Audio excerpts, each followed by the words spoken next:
నమస్కారం సుప్రభాత ఘంటారావానికి స్వాగతం. ముందుగా ప్రధాన అంశాలు. హైదరాబాద్ కోర్ అర్బన్ రీజియన్ ప్రక్షాళించాలన్న సీఎం 5 ఏళ్ల ప్రణాళికతో ముందుకెళ్లాలని జోనల్ కమిషనర్లకు దిశానిర్దేశం. కలెక్టర్ల పర్యవేక్షణలో రాష్ట్రంలో యూరియా సరఫరా సరిపడా నిల్వలున్నాయి, ఆందోళన వద్దని సర్కారు భరోసా.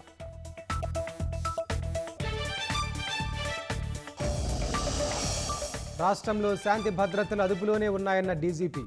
విపక్షాల ఆరోపణలు అవాస్తవమని స్పష్టం చేసిన శివధర్ రెడ్డి.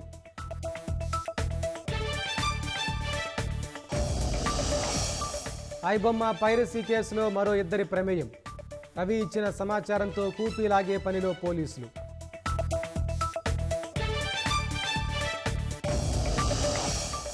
ఉద్యమ పంథాలో సంస్కరణలు చేపట్టాలన్న ప్రధాని మోదీ. 2047 విజన్కు అనుగుణంగా బడ్జెట్ రూపకల్పన జరగాలని దిశానిర్దేశం.